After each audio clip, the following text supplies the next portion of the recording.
Okay, so 8th time is the charm. I literally have tried to do this 8 times, and now we're gonna get it done and we're gonna knock it out. All right, so here it is. You ready? Bottom line in it, because I've said this so many times, I don't think I can say it again. The way I've been saying it, it sounded so good. So I'm out here enjoying the day, trying to get some of this blue sky here behind me. And man, people just won't stop calling on the phone or barking the dog or flying a helicopter, and it's so funny. All right, so here's what's going on. I really think that we have entered into a brand new age of compliance, and here's the reason why I say this, and I'm going to say it really quickly before I get the next daggone phone call here. Our president, our new president, is moving very quickly. He has made it abundantly clear that he is going to be the most labor-focused president we've ever had.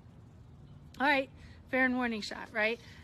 Noted. Thank you very much. Now, I don't air my political views openly. This is not about me bashing the president. This is a fact. And this is what you as an HR pro have to start getting ready for, is the changes that he is going to make. But here's the other piece. Not only is he making the changes, but the states are now making more independent changes than they've ever had before.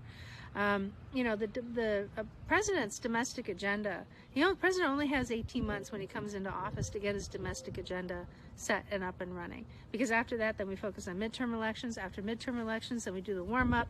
After everybody kind of settles into new office, then we start doing a warm-up to the next national election. That's a very fast 4 years, even though for us, it feels really slow.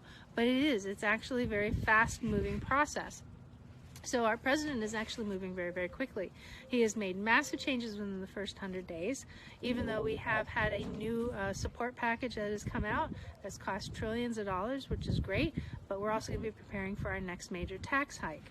Now, aside from all of that, something that has come down from the White House is very interesting, and I've never seen this before ever, and that is a lot of our departmental policies, processes, and procedures are actually undergoing a review.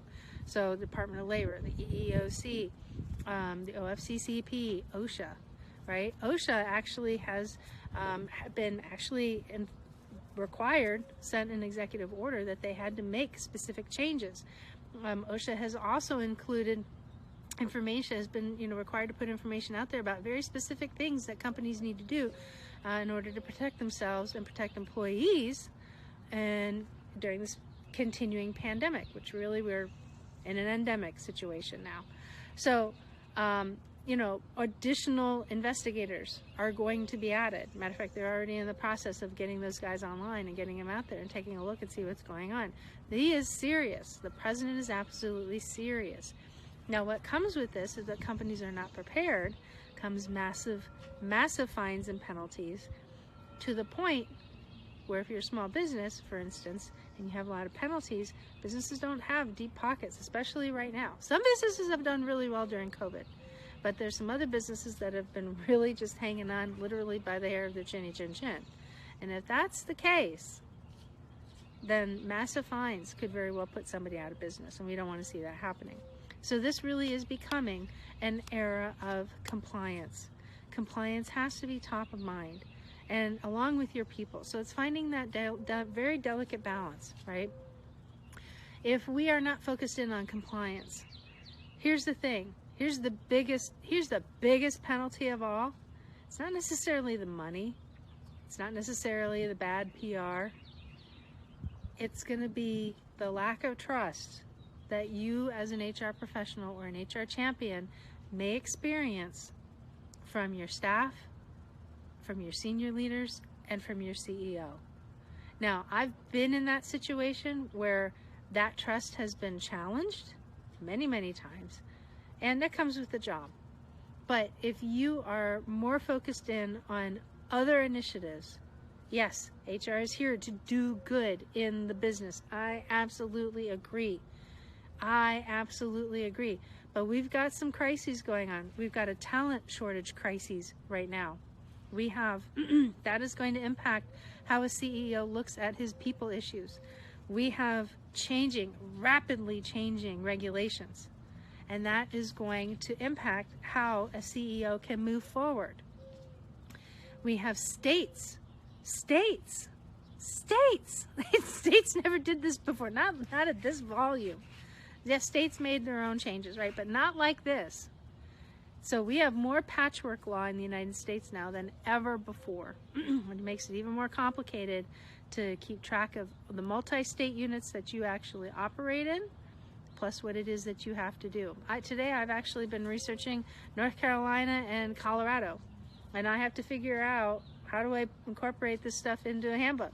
And I've got another handbook that I've got to work on. We're talking about changes in Ohio and Georgia, right? States I'm not familiar with necessarily. So I feel it.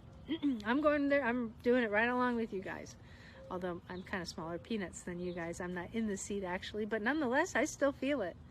So if you guys are not starting to focus in on compliance and understanding what it is that you're supposed to do and when to do it, if something goes sideways, your CEO, your leaders, your managers, the people that rely on you are going to challenge it, and they are going to, honestly, they will start losing focus. So listen, if you want to know more about how you can do better at compliance, because it is something that you absolutely have to focus on. Look, I know it's not sexy. It really is not sexy. Compliance is not sexy, but it's necessary because it's the one thing that has not changed since all of COVID has taken place. It really hasn't. Matter of fact, it's gotten tighter.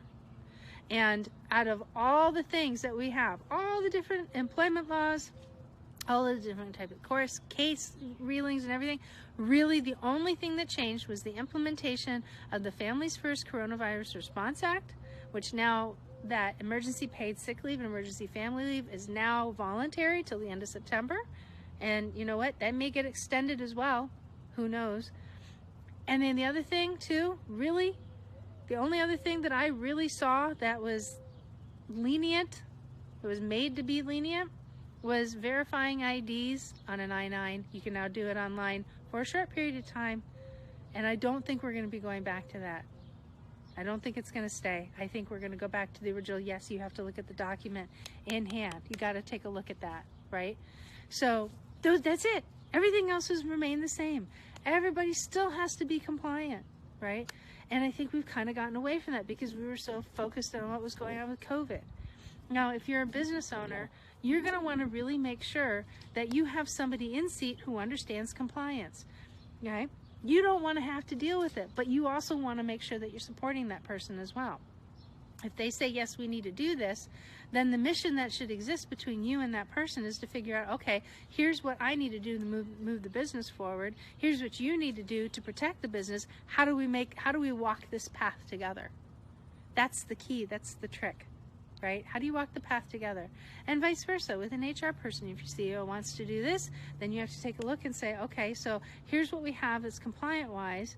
You don't necessarily want to say no, but what you can do is like, here's what we can do. So how do we walk the path together? How do we figure this out so that we're meeting the objective, but yet we're also staying compliant too? And we're not putting the company, we're not exposing the company to risk, because it's not just the company, it's the apex leader, it's the CEO who's also at risk too.